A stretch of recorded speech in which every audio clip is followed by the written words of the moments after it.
14절까지 우리 함께 봉독했습니다. 이 말씀 가지고 금송아지 만들어진 신이라는 제목으로 하나님 말씀 나누도록 하겠습니다. 출애굽의 역사 가운데 이스라엘에게 아주 슬프고 비극적인 사건들이 몇 번 있는데 그 중에 하나가 지금 이 출애굽기 32장에 있는 금송아지 사건입니다. 하나님의 가장 싫어하는 우상을 만들어서 하나님으로부터 하나님을 진노케 했던 사건이고요. 나중에 이제 민수기를 읽어보시면 민수기에서 시내산에서 출발할 때 가데스 바네아에 도착해서 거기서 가나안 땅에 정탐꾼 12명을 보낸 일이 있습니다. 그래서 그들이 정탐을 하고 와서 보고하고 그들이 보았던 약속의 땅에 대해서 악평을 하죠. 그러면서 하나님이 진노해서 그들이 정탐을 했던 40일을 하루를 1년씩 계산해서 40년 동안 이 광야에서 방황하게 했던 가데스 바네아 사건이 있습니다. 이 시내산 사건, 금송아지 사건과 가데스 바네아 사건이 아마 이 출애굽기에 나와 있는 아주 슬프고 비극적인 이야기로 꼽을 수 있을 것입니다. 오늘 이 금송아지 사건은 시내산 밑에서 있었습니다. 모세가 이 출애굽기 19장에서부터 이 34장까지 그 어간에 시내산을 몇 번을 오르락 내리락 합니다. 시내산 밑에 도착했습니다. 이스라엘 백성들이. 하나님께서 이스라엘 백성들이 거기까지 오게 한 것을 시내산까지 오게 한 것을 한마디로 요약하는 말씀이 출애굽기 19장에 있습니다. 우리 19장 한번 찾아보겠습니다. 19장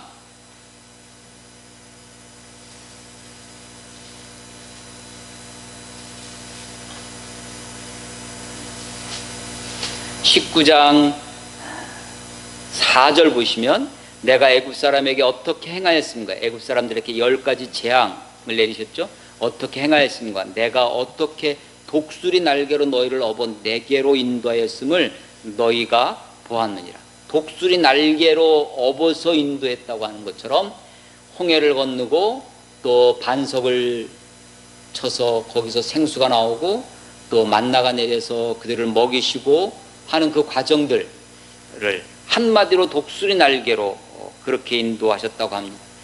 그러면서 하나님이 저들에게 너희가 내 말을 잘 듣고 순종하면 준행하면 너희가 내 소유가 아주 특별한 소유, 아주 보물과 같은 소유가 되게 하겠다.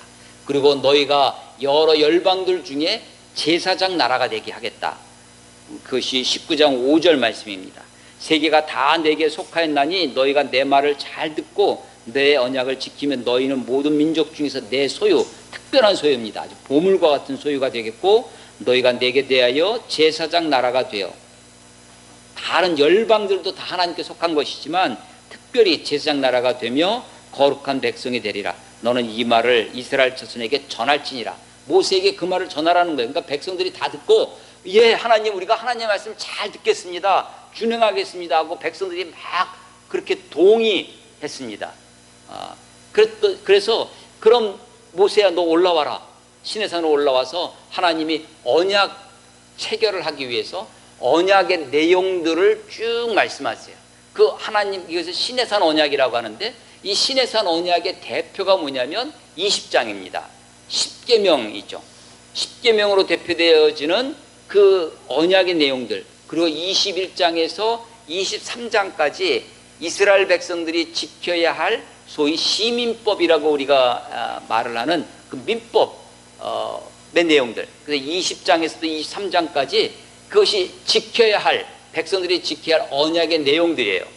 이 내용들을 하나님 말씀하십니다. 시내산 위에서 빽빽한 구름 속에 가려져 있고 모세가 산까지 올라가서 거기서 하나님의 말씀을 듣는 겁니다. 언약의 말씀을 이스라엘 백성들이 지켜야 할 말씀들을 듣고 와서 전합니다. 백성들이 다 그것을 지키겠노라고 그렇게 이야기해요. 그래서 24장 가보세요. 24장 20장에서 23장까지 언약의 내용들을 말씀하셨어요. 24장 1절 또 모세에게 이르시되 너는 아론과 나답과 아비후, 이 아론의 두 아들입니다.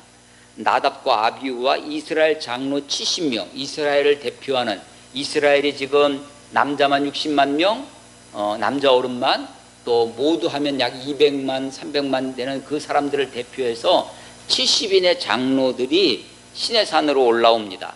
자, 24장 1절에 보면 장로 70명과 함께 여호와께로 올라와 멀리서 경배하고, 그 나머지 사람들은 모세는 정상까지 가지만 이번에는 그 70인 장로를 대표해서 그 장로들이 중턱까지 오는 것입니다.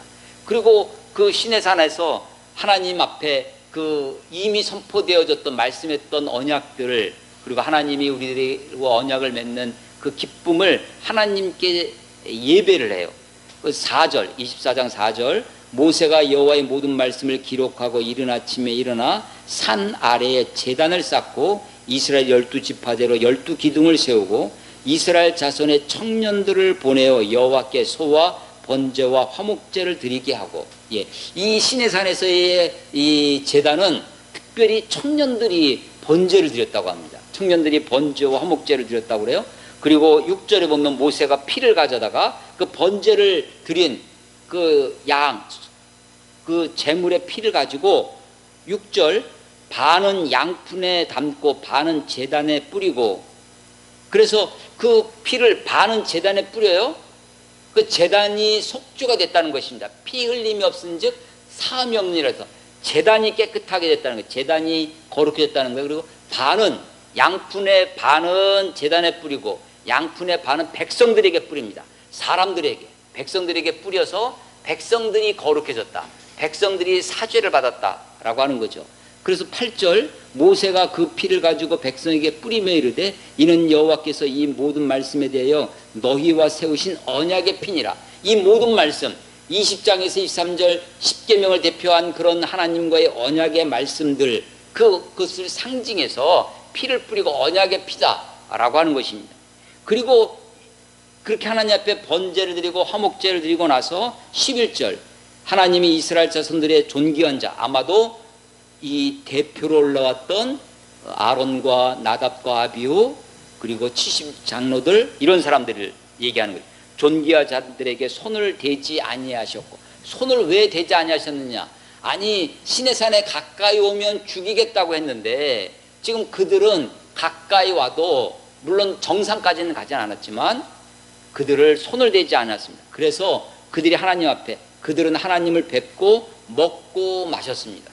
이게 하나님 예배의 한 특징인데, 소위 공동식사, 하나님 예배의, 하나님 제사의 특징 중에 하나입니다. 화목제 같은 것이 함께 먹는 그런 제사죠.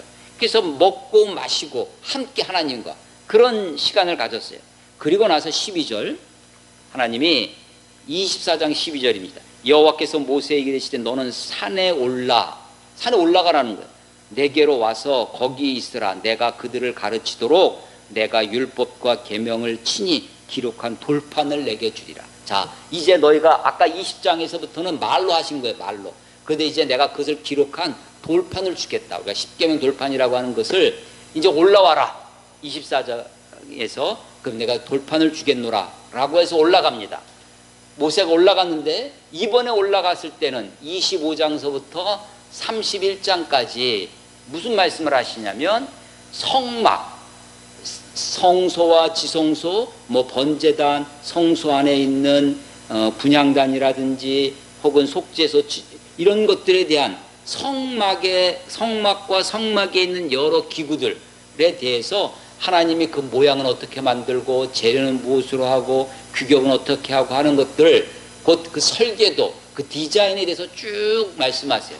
그리고 그것을, 그 성막을 지키고 성막에서 봉사할 제사장들의 모습, 제사장들은 어떻게 하고 어떤 옷을 입고 어떻게 하는 것들을 쭉 설명합니다. 그것이 이 25장에서부터 31장까지의 이야기예요. 자, 31장 가보세요. 아까 24장 18절 18절 보면 모세는 구름 속으로 들어가서, 지금 70 장로들은 중턱까지 왔어요. 올라왔어요. 하나님이 그들을 손을 대지 않았습니다. 거기서 번제를 드려요. 근데 거기서 구름을 뚫고 모세가 정상으로 가는 겁니다. 산 위에 올랐으며 모세가 40일 40야를 산에 있으니라. 그 40일 40야 동안 시내산에서 성막에 대해서 그리고 제사장에 대해서 말씀을 하십니다. 31장 가보세요. 31장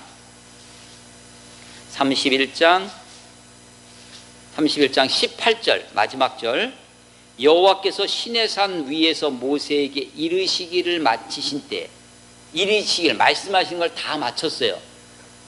성막과 성막에서 봉사하는 제사장에 관한 이야기, 이것을 쭉 말씀하셨는데 다 마치신 다음에 증거판 둘을, 십계명 돌판이라고 우리가 이야기하는 증거판 둘을 모세에게 주시니 이는 돌판이요 하나님이 친히 쓰신 것이라. 하나님이 친히 쓰셨대요. 친히, 어떤 성경에는 친히를 손가락으로 이렇게 번역되어 있는 데도 있어요. 구약 성경에 하나님이 친히 글을 쓰셨다라고 하는 본문입니다. 신약에 보면 예수님도 친히 글을 쓰신 적이 한 번 있어요. 가나마다 현장에서 잡혀온 여인들, 너희 중에 죄 없는 자가 먼저 돌로 치라라고 하시면서 땅바닥에다가 예수님이 글을 쓰셨다라고 하는 장면이 있는데, 이것은 돌판에다가 하나님이 친히 쓰신 그 돌판을 가지고 내려오는 것입니다. 근데 그 사이 벌써 40일이 걸린 거예요. 40야 40주 40일 걸려서 성막과 제사장에 관한 규례들을 말씀하시는 그 사이에 벌어진 일, 그것이 32장입니다. 자, 오늘 32장 1절. 백성이 모세가 산에서 내려옴이 더딤을 보고, 얼마나 더뎠어요? 40일 동안 더뎠습니다. 40일, 그래서 내려옴이 더딤을 보고, 뭘 봤다고 그래요? 더딤, 뭘 본 거예요? 못 본 거예요? 사실은 못 본 겁니다. 모세가 내려오는 것을 못 봤어요. 그런데 여기는 보았다고, 더딤을 보았다고, 없음을 보았다는 거죠. 안 온 것을 보았다는 것입니다. 그래서 모세가 오지 않은 그 모세의 없음, 모세의 부재, 눈앞에 보여서 자기들을 지도하던 지도자가 없는 것을 보고, 그 더딤을 보고 이스라엘 백성들이 아론에게 그래서 나와서 이야기하는 것입니다. 그래서 아론에게 이르러 말하되라고 할 때 어떤 성경은 아론에게 몰려와서 이렇게 번역되어 있는 것도 있고요. 영어 성경에는 against, 대항하여, 아론을 대항하여. 그래서 아마도 백성들이 모세에게 막 와가지고 이야기를 할 때 많은 군중들이, 사람들이 와서 이야기를 하니까 모세가, 이 아론이 아마 그 속에서 위협을 느꼈을런지도 모르겠어요. 백성들이 지금 40일을 기다리는 동안에 모세가 내려오지 않는 모습을 보고 지도자 모세가 없는 사이에 갑자기 마음에 불안이 생겼습니다.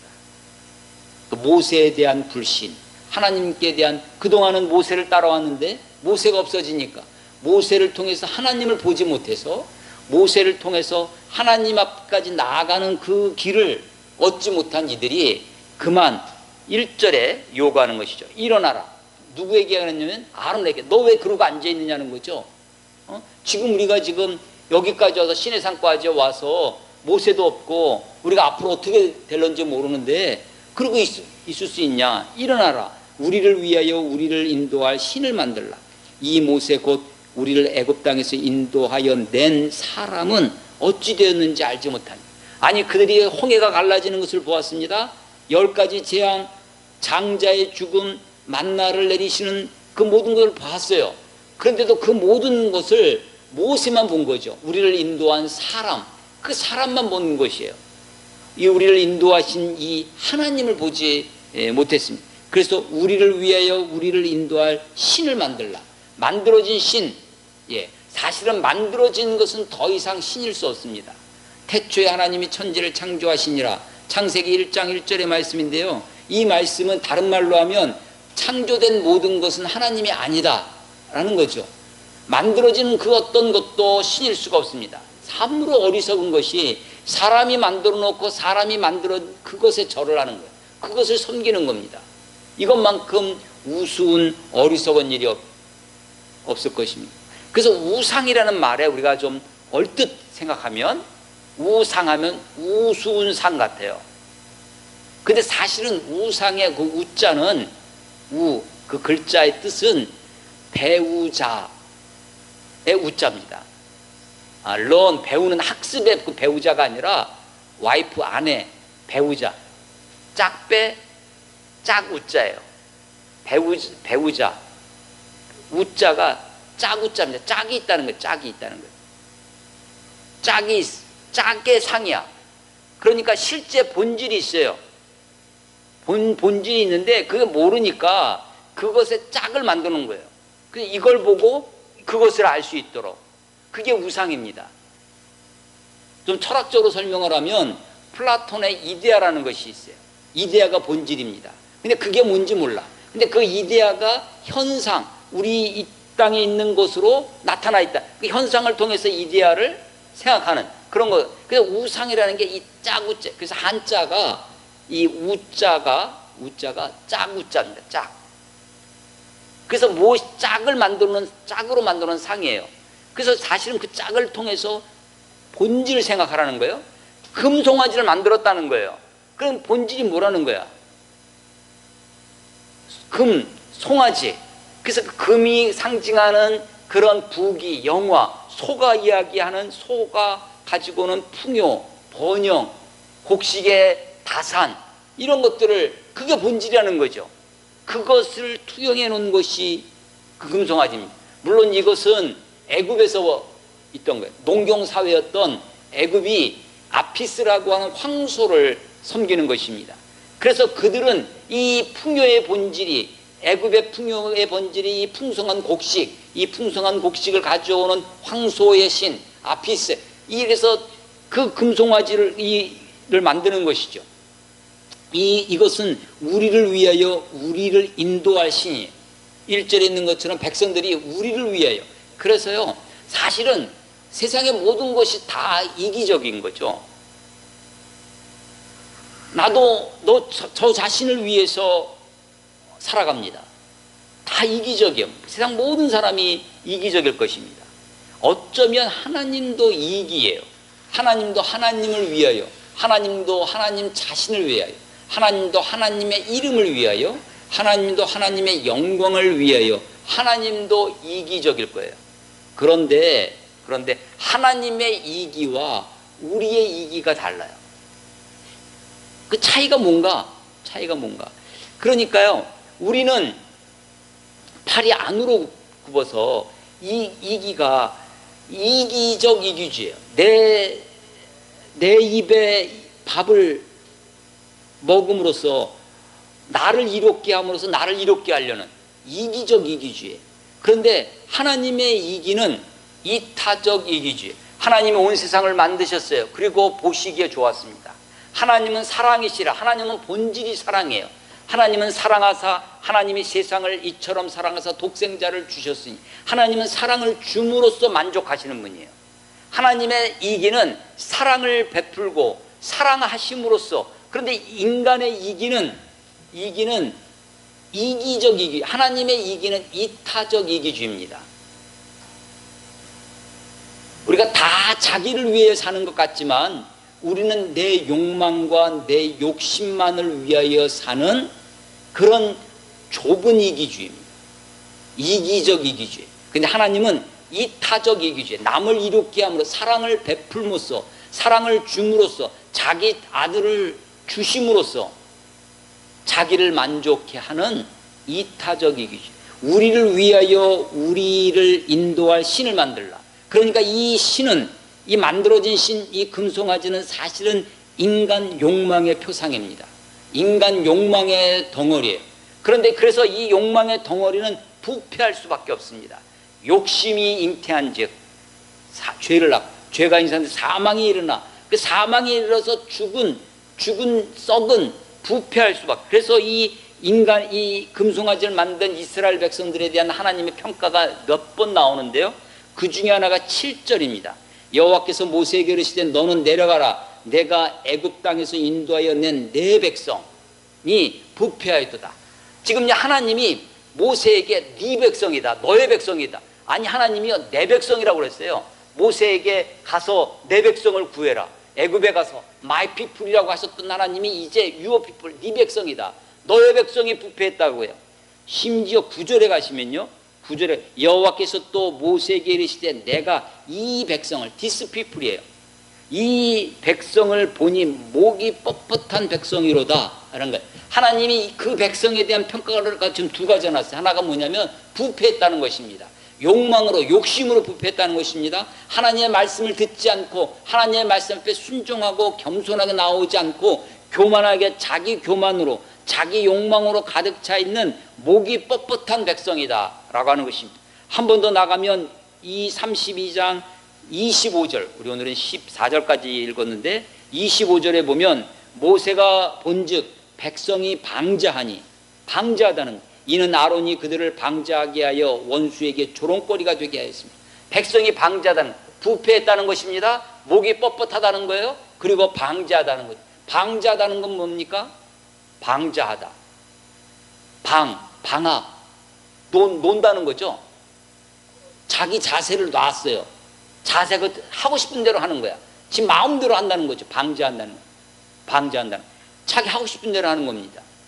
그래서 이 이스라엘 백성들이 이 시내산에서 자기 욕망의 덩어리, 그래서 눈에 보이는 모세가 없으니까 내려옴이 더딤을 보고 그 부재, 지도자의 부재, 사람의 부재, 사람의 없음, 모세 없음을 보고 아론에게 요구하는 거죠. 그랬더니 아론이 아마도 위협을 느꼈던 모양입니다. 아론이 백성들에게 야, 너희 아내와 자녀들의 귀에서 그 금고리를 가지고 와라. 귀에 있는 금고리를 가져오라는. 이게 다 어디서 났던 거예요? 어디서 났던 거냐면 애굽에서 났던 것입니다. 애굽에서 종살이 할 때는 이런 거 귀고리 차고 종놀이 노릇했겠습니까? 아닙니다. 마지막 10번째 재앙, 출애굽에 날 때, 급히 나갈 때 이스라엘 백성들이 히브리인들이 애굽인들에게 너 있는 것을 달라 할 때 애굽인들이 막 겁먹고 자기 아들 죽으니까 그걸 막 내준 거예요. 그래서 갖고 나온 것입니다. 애굽에서 갖고 나온 거예요. 사실은 애굽에서 갖고 나온 것의 용도가 두 가지입니다. 광야에서 이 금고리를 어디다 쓰겠어요? 광야에서 40년 동안 사막에서 여러분 금이 아무리 있어봐야 어디다 쓰겠어요? 그런데 이 광야에서 애굽에서 갖고 온 이 금고리를 두 가지로 씁니다. 하나는 우상 숭배하는 금송아지 만들 때 쓰고, 이제 조금 더 나아가면 그것으로 성막을 만드는 데 씁니다. 하나님을 위해 쓰든지 우상을 위해 쓰이든지 그렇게 쓰여지는 거죠. 그래서 우리가 세상에서 얻어진 어떤 것이 하나님을 위하여 쓰여질 수도 있지만 나의 욕망과 내 욕심을 위해서 사용되어지는 수가 있다는 거예요. 용도는 두 가지입니다. 하나님이 우리들에게 재물을 주십니다. 하나님 우리에게 소산으로 주신 것, 그것을 10개라고 하면 그것이 다 하나님의 거예요. 근데 이거 하나님의 것입니다라는 고백을 어떻게 하냐면 그 중에 10분의 1을 하나님께 드림으로 이 모두가 하나님의 것입니다라는 대표해서 하나님께 표시를 하는 것이 11조죠. 그러면 10개의 구는 내 것이냐? 그렇지 않고 그것도 하나님의 것이죠. 그래서 10개 하나는 교회에 들여서 교회가 하나님의 뜻에 합당하도록 쓰는 것이고, 10개 중에 9은 내가 하나님의 뜻에 맞도록 내가 쓰는 거죠. 내가 가정을 위해서 쓰고 내가 이웃을 위해 쓰고 내가 사용한, 그래서 이 모든 게 하나님의 뜻을 위하여 사용되어져야 할 것입니다. 그런데 이 애굽에서 나왔던, 애굽에서 세상에서 얻어진 것이 하나는 우상을 위하여, 하나는 하나님을 위하여 사용되어집니다. 아론이 그것을 갖다가 4절, 아론이 그들의 손에서 금고리를 부어서 조각칼로 새겨 금송아지 형상을 만드니, 금송아지 형상을 왜 만들었냐면 애굽에서 본 것입니다. 본대로 하는 거죠. 세상에서 본대로. 우리가 세상에서 본대로 우리의 꿈과 비전을 그렇게 만들어갈 수 있어요. 그래서 기독교인들도 크리스찬들도 꿈이 있다, 비전이 있다고 하는데 상당 부분 세상으로부터 받은 것, 세상으로부터 오염된 방송, TV, 신문, 인터넷 그런 것에서 우리는 비전과 꿈을 꿨습니다. 그것이 자기 꿈을 위해서 달려가요. 그것은 상당 부분 내 욕망과 욕심의 투영일 수 있습니다. 그러면서 이 아론이 금송아지를 만들어 놓고 이것은 이스라엘아 이는 너희를 애굽 땅에서 인도하여 낸 너희의 신이로다. 모양은 뭐예요 지금? 금송아지입니다. 그런데 이름은 말로는 뭐라고 하는 거예요? 애굽에서 인도해낸 너희의 신이다. 애굽에서 이 금송아지가 너희를 인도해냈다. 말로는 우리가 하나님 합니다. 말로는 우리가 하나님의 영광을 위해 살겠다고 해요. 근데 본질은 실제는 금송아지예요. 실제는 내 욕망 덩어리입니다. 실제는 내 욕심으로 가득 차 있을 수 있다는 사실을 우리가 이 말씀 앞에 생각해야 될 것입니다. 이 우상도요, 우상을 섬기는 것도 6절 보면 이튿날에 그들이 일찍 일어나 번제를 드리며 화목제를 드리고 백성이 앉아서 먹고 마시며 일어나서 뛰놀더라. 어느 날 어떤 분들과 이제 교제를 하면서 요즘 아주 웬만한 교회, 대부분의 교회가 어느 정도 규모가 있다고 하면 그 특별 새벽 기도회, 특세라고 이제 용어까지 이제 다 나오는데 그것이 이제 보편화되고 유행하다시피 합니다. 한참 이 특세라는 이름으로 하는 어떤 그렇게 해서 부흥했던 교회가 있어요. 그런 것들이 있어요. 야, 근데 그 교회들이 다 어디에 있냐면 서울에 있습니다. 서울 강남 한복판에. 그래서 사람들이 그러는 거예요. 아, 역시 강남 사람들이 기도도 열심히 해. 강남 사람들이 특세도 그렇게 열심히 한다는 거예요. 그런데 여러분 어쩌면 우리가 그런 열심, 이 우상을 향한 열심도 일찍 일어나 번제를 드립니다. 화목제를 드려요. 이 번제와 화목제를 드리는 희생이 있었죠. 그리고 먹고 마시며 일어나 뛰노옵니다. 이게 6절이에요. 아까 우리가 24장에서 지금 이 70인 장로들과 함께 모세가 함께 하나님 앞에서 먹고 마시는 모습을 보았습니다. 그러니까 그 모습과 지금 이 우상을 숭배하는 이 모습과 완전히 오버랩됩니다. 그러니까 그 모습 그대로 하는 거예요. 우상을 향한 열심, 이 공동 식사의 모습이 그대로 있어요. 그런데 여기 뛰놀더라 하는 말은 6절 끝에 먹고 마시고 일어나서 뛰놀더라. 지금 번제와 화목제를 드리고 먹고 마시고 함께 즐거워하고 하는 것을 넘어서서 어떻게 마시면 뛰놀 수 있을까요? 이 말은 뛰놀더라라는 말에는 재미와 음란함이 들어가 있습니다. 여기서 마시며라고 하는데 단지 물만 마셔가지고 이렇게 되는 것이 아니죠. 그래서 이 제단은 이 우상의 제단, 우상 숭배는 세상의 재미와 음란이 마치 백성들이 방자했다는 것처럼 그 앞에서 방자에 뛰노는 모습을 생각하게 되어집니다. 이런 백성들을 보고 하나님은 내 백성이 부패하였다고 말씀하시는 거죠. 목이 뻣뻣한 백성이라고 9절에서도 말씀하십니다. 그러면서 10절 그런즉 내가 하는 대로 두라. 하나님이 내가 하는 대로 모세에게 두라는 거예요. 내버려 두라는 거예요. 하나님이 내가 그들에게 진노하여 그들을 진멸하고 하나님이 진노해서 진멸하십니다. 그들을 다 없애시겠다는 거예요. 다 죽이겠다는 거예요. 전멸시키겠다는 것입니다.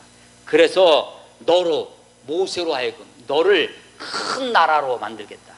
마치 노아처럼 노아 시대에 죄악이 관연해서 죄악이 가득하니까 다 죽이고 노아와 노아의 가족들로 하여금 새로운 인류로 시작하셨던 것처럼 이스라엘 민족을 이제 다 죽이고 모세 너로 하여금 새롭게 시작하겠다. 너를 통하여 큰 민족이 되게 하겠다라고 하시고, 그러니까 모세가 하나님께 기도하는 거예요. 11절에 12절에 어찌하여 하나님 어찌하여 하나님이 이 애굽에서부터 큰 능력과 권능의 손으로 그들을 구원해서 여기서 죽이십니까? 하나님 그러다가 저 애굽 사람들이 하나님을 조롱할 것입니다. 뭐라고 조롱하냐면 하하 그 신이 그 여호와라고 하는 야훼라고 하는 그 신이 자기 백성들을 데려다가 광야에서 죽이려고 그렇게 구해내냈구나 라고 하나님을 조롱할 것입니다. 그 얘기예요. 12절 어째 애굽 사람들이 이르기를 애굽 사람들이 말한다는 거예요. 여호와가 자기 백성을 산에서 죽이고 지면에서 진멸하려는 악한 의도로 하나님의 악한 의도로 인도하여 내었다고 말하게 하려고 하십니까? 하나님 어째 그 모세가요 하나님을 지금 뭐 하고 있냐면 하나님을 설득합니다. 좀 심하게 얘기하면 하나님께 따지고 있어요. 하나님을 타일러요 하나님께 설명하는 것 같습니다. 하나님을 붙들고 그러면서 하나님 뭐라고 얘기하냐면 주의 맹렬한 노를 12절 주의 맹렬한 노를 그치시고 뜻을 돌이키사 주의 백성에게 이 화를 내리지 마옵소서. 뜻을 돌이켜 달라고 얘기합니다. 그러면서 하나님의 아킬레스건을 건드립니다. 이게 뭐냐면 하나님의 아킬레스건 하나님이요 하나님도 약한 부위가 있어요. 그게 어디냐 하나님이 말씀하시는 것입니다. 하나님이 자기가 말씀하신 것을 지키시려고 하시는 신실하신 하나님이십니다. 13절 주의 종 아브라함과 이삭과 이스라엘은 야곱의 이름입니다. 이스라엘을 기억하소서. 주께서 그들을 그 믿음의 조상 아브라함과 이삭과 야곱을 위하여 주를 가리켜 자기를 가리켜 하나님을 가리켜 맹세하셨다는 것. 맹세하여 이루시기를 맹세하면서 말씀하시기를 내가 너희 자손을 하늘의 별처럼 많게 하고 내가 허락한 이 온 땅을 너희의 자손에게 주어 영원한 기업이 되게 하리라 하셨나이다. 그렇게 말씀하지 않으셨습니까? 하나님이 이렇게 말씀하지 않으셨습니까? 그 말씀을 드리면 거예요. 이게 하나님의 말씀, 이게 하나님의 약속 어음과 같은 거죠. 하나님이 이렇게 약속하지 않으셨습니까? 하나님 앞에 하나님의 약속 어음을 들이미는 거예요. 하나님의 아킬레스건입니다. 하나님 이렇게 말씀하지 않으 하나님 기억하여 주시옵소서. 하나님 이렇게 말씀하지 않으셨습니까? 하나님 물론 이스라엘 백성들이 하나님 앞에 범죄했지만 하나님 그렇게 하시다가 진노하시면 저 애굽 사람들이 하나님을 조롱할 것입니다. 하나님의 명예를 생각하라는 것이고 그리고 하나님이 이렇게 말씀하지 않으셨습니까? 라고 기도했다는 거예요. 그랬더니 14절 여호와께서 뜻을 돌이키사 하나님이 뜻을 돌이키세요. 하나님은요 뜻을 돌이키시는 하나님이십니다. 돌이키실 수 있는 하나님이에요. 하나님은요 기계적인 하나님이 아닙니다. 하나님은 인격적인 하나님이세요. 하나님은 우리와 타협이 가능합니다. 하나님은 우리가 하나님 앞에 말씀드리고 할 때 하나님 우리의 이야기를 귀담아 들으시는 하나님이십니다. 모세와 그렇게 했습니다. 물론 모든 사람과 모든 경우에 그렇게 하는 것은 아닙니다. 우리가 무조건 하나님 앞에 때를 쓴다고 하나님이 우리의 때를 다 들어주시는 것이 아니에요. 목숨 걸고 기도한다고 그것대로 되는 것이 아닙니다. 기도한 대로 되는 것이 아니에요. 하나님 뜻대로 되는 것입니다. 내가 금식한다고 내가 40일을 금식하고 한다고 하나님의 때를 쓴다고 내가 때를 쓰니까 하나님이 들어주시는 것이 아닙니다. 하나님의 뜻에 합당해야 되는 것입니다. 하나님의 성품에 합당해야 돼요. 하나님의 하나님이심에 합당하게 우리가 구할 때 하나님이 우리의 기도를 들으실 것입니다. 하나님이 뜻을 돌이키셨어요. 그래서 모세가 내려갑니다. 15절 오늘 14절까지만 읽었지만 15절 모세가 돌이켜 산에서 내려오는 그래서 14절은요 여호와께서 뜻을 돌이키셨어요. 15절은 모세가 돌이켰습니다. 둘 다 돌이키는 거예요? 모세가 돌이켜 산에서 내려옵니다. 그랬더니 백성들이 거기서 뛰어놀고 음란하게 떠들고 하는 소리 여호수아를 데리고 올라갔어요. 이번에는 여호수아가 같이 내려오다가 그 소리를 듣고 17절 여호수아가 백성들이 요란한 소리를 듣고 모세에게 말하되 진중에서 싸우는 소리가 나나이다. 이게 예배하는 소리가 아닙니다. 하나님을 찬양하는 소리가 아니에요. 하나님을 예배한다고 하는데 온갖 그냥 짐승 소리를 내가면서 기도하는 온갖 이상한 그래서 하나님 앞에 예배하면서도 하나님은 인격적인 하나님이십니다. 하나님은 절제의 하나님이세요. 하나님의 아름다우심이 있습니다. 예배의 미학이 있어요. 그 판을 그래서 이 모세가 내려가서 보니까 18절 모세가 이르되 이는 승전가도 아니요 패하여 부르짖는 소리도 아니라 내가 듣기에는 노래하는 소리로다. 그러면서 진에 가까이 가서 보니까 19절 그 송아지와 그 춤추는 것을 보고 크게 노하여 손에서 그 판들을 산 아래로 던져 깨트립니다. 분노하는 그 돌판이 어떤 돌판이에요? 하나님이 친히 쓰신 돌판입니다. 하나님의 언약의 말씀이 기록되어져 있는 그 말씀을 모세가 그만 던지는 거예요. 깨트렸어요. 그런데 아니야, 어떻게 하나님 만드신 걸 그렇게 함부로 던질 수 있느냐? 근데 그것에 대해서, 이 모세의 돌을 던져서 깨트린 것에 대해서 하나님이 한 번도 질책하지 않으세요. 뭐 하나님도 아마도 이 모세의 분노를 이해하시는 것 같습니다. 모세가 모세의 생애 가운데 몇 번 화를 냅니다. 처음에 왕자로 있던 모세가 자기 백성이 고통하는 모습을 보고 분내서 쳐 죽인 적이 있어요. 그것 때문에 미디안 광야로 망명 가서 40년 동안 목동 생활했었습니다. 모세의 마지막 생애, 광야 마지막에 백성들이 또 물이 없어가지고 막 하나님을 원망하고 하니까 내가 너희들에게 반석을 쳐서 물을 내려 하면서 막 화를 내면서 반석을 칩니다. 물론 그때 하나님이 물을 내려서 백성들을 먹이게 하셨지만 하나님이 하나님의 영광을 드러내지 않냐고 너의 분노를 토해냈다고 해서 하나님이 모세에게 네가 가나안에 들어가지 못하리라. 모세의 분노를, 모세의 분노를 표출하는 것을 하나님이 징계하시고 그에 대한 상응한 벌을 주셨던 것을 기억합니다. 근데 이번에는 그에 대한 말씀이 없어요. 돌판을 깨뜨리는, 그리고 이 송아지를 불살라서 20절 보면 불살라 부수어 가루로 만들어서 그것을 물에다가 뿌려서 그 물을 이스라엘 백성들에게 마시게 합니다. 그래서 그 욕망의 덩어리였던 그 금송아지를 깨부셔서 가루로 만들어서 그것이 다시 마치 인간이 자기의 죄를 먹는 것처럼, 인간이 자기의 욕망을 먹는 것처럼 그 송아지 가루를 먹게 합니다.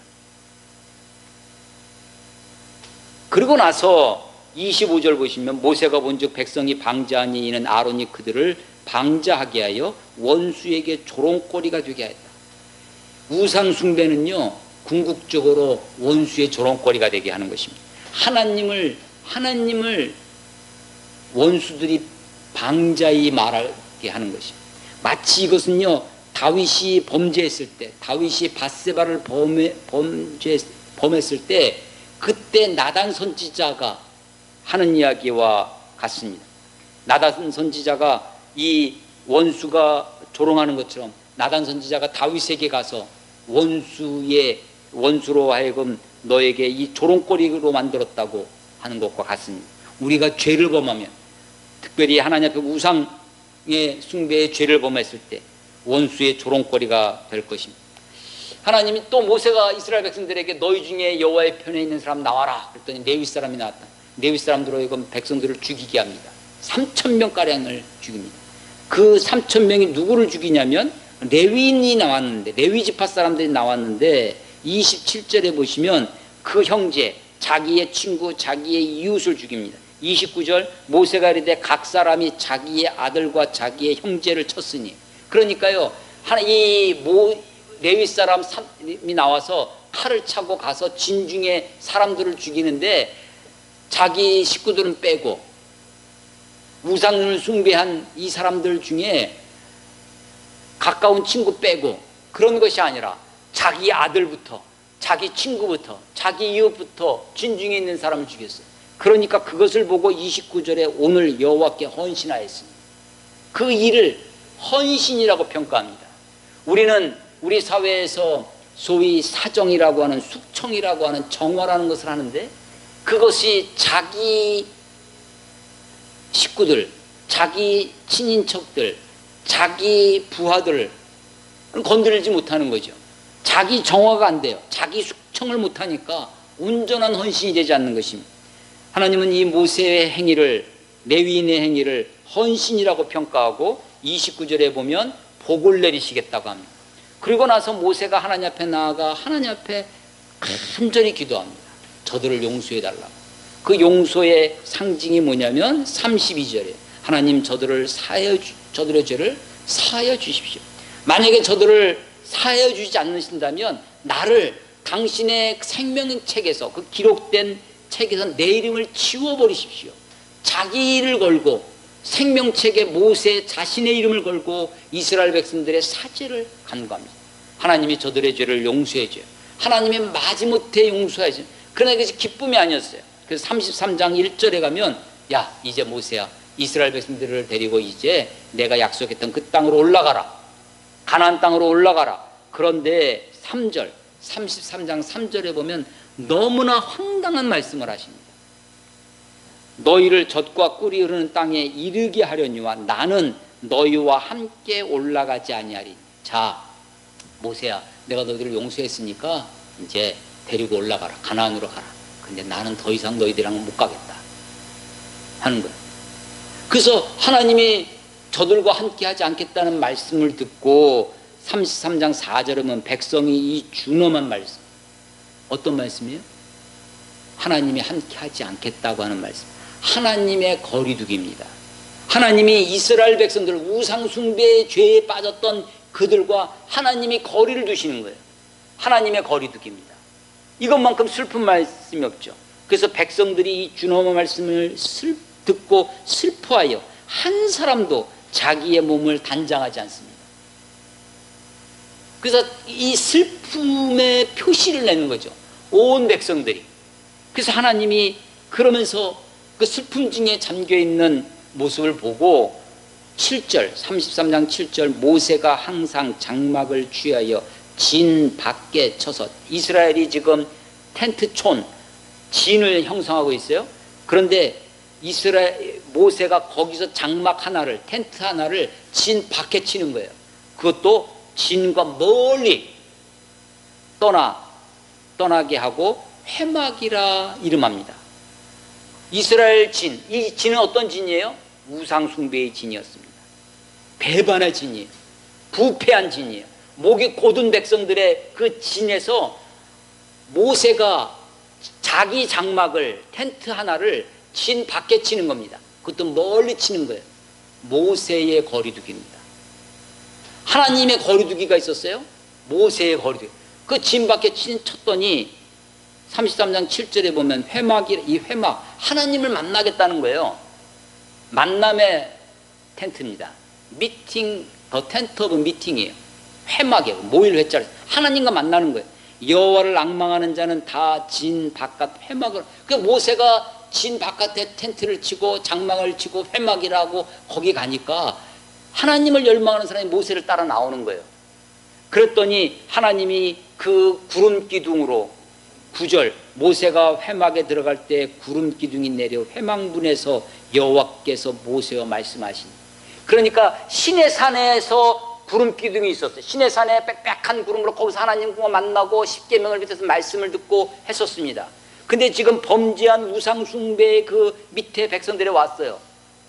모세가 거기서부터 나는 더 이상 이들과 같이 못하겠다, 너가 데리고 가라, 나는 못 간다 라고 했더니 그 말을 듣고 모세가 자기 장막을, 회막을 하나 진 밖에 치는 거예요. 멀리 떨어져서 거기 가서 하나님과 얘기하는 거예요.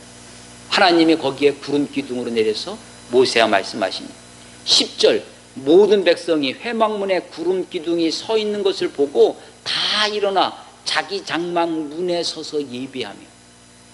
그러니까 자기 장막에서, 그러니까 예배는 어디서도 할 수 있는 거냐면 자기 장막에서도 할 수 있어요. 그런데 거기서 어디를 보고 있는 거냐면 회막을 보고 있는 거죠. 구름 기둥을 보고 있는 거예요. 그 구름 기둥을 바라다 보면서 하나님을 예배합니다. 지금 자기들 가운데, 사실은 이스라엘 진 가운데 있어야 됩니다. 하나님이 성막은, 나중에 이제 성막은 아직 안 졌어요. 성막은 이스라엘 진영 가운데 중앙에 있어요. 그래서 우리 가운데 계신 하나님이었습니다. 근데 지금 모세의 회막은 진 밖이에요. 진 멀리 있는 겁니다. 하나님을 앙망하는 자가 모세를 따라가 갑니다. 하나님이 구름 기둥으로 그 회막 가운데 임하셔서 말씀하세요.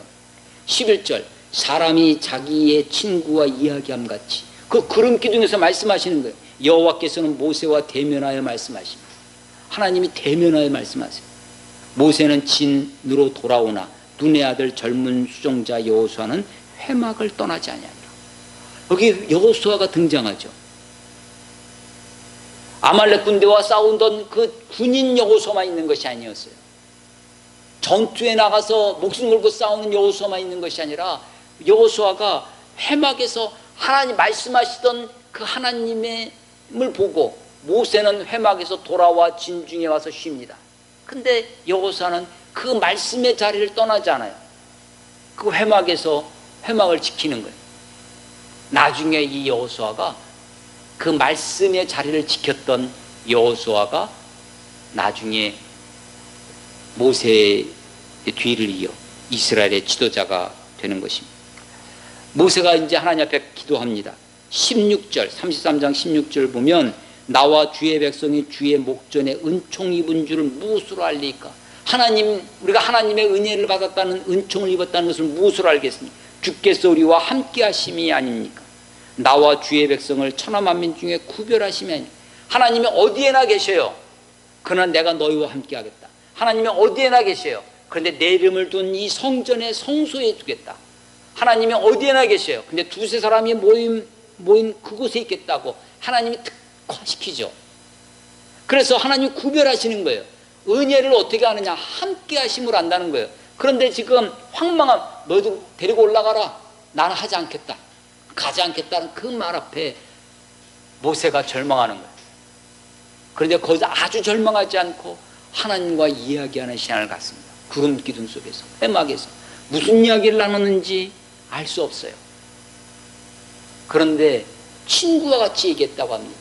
아마도 아까 이야기했던 것처럼 어찌하여 하나님께 따지듯, 하나님께 설명하듯, 하나님의 명예를 생각하라고, 저희 애굽 사람들이 조롱하지 않겠냐고, 하나님의 말씀하신 것을 기억해달라고 하나님 앞에 그렇게 씨름하듯 이야기하는 것이 회막에서 벌어졌을 것입니다.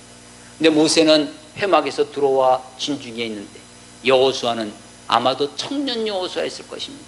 군인, 혈기만 있는 여호수아가 아니라 이제 말씀의 자리, 모세가 떠난 그 자리에서라도 하나님의 말씀하셨던 그 흔적을 붙잡고 그 회막을 지키고 있는 것입니다. 나중에 하나님이 이스라엘 백성들을 용서하시고 이제 저들과 함께 하시겠다 약속하십니다. 그리고 이제 너에게 이야기했던 그 성막을 35장 이후에 가면 부사렐과 올리압이라고 하는 특별한 지혜를 주신 사람들로 하여금 성막을 짓게 하십니다. 그 성막에서 죄를 사하는 사죄의 길을 열어놓으십니다. 그러니까 막이 두 가지가 있는 겁니다. 하나가 회막이 있고 하나가 성막이 있어요. 나중에는 이 성막이 회막의 역할까지 함께 합니다. 통합이 돼요. 그런데 지금은 아직 성막을 만들지 않았어요. 성막은 디자인만 주신 거예요. 디자인만. 25장에서. 지금 33장의 이 회막은 어떤 곳이냐면 하나님을 대면하여 만나는 곳, 하나님의 말씀을 듣는 것입니다. 그리고 성막은 지성소와 속죄소, 내 죄를 사함을 받는 사죄의 장소예요. 우리가 말씀이 있고 말씀대로 산다고 해도 말씀대로 살지 못하는 우리 자신을 날마다 경험하게 됩니다. 하나님 율법이 선포되어졌지만 율법이 저들에게 주어지기도 전에 십계명 돌파는 깨어지고 맙니다. 하나님 앞에 우리가 말씀대로 살지 못하는 우리 자신을 보게 돼요.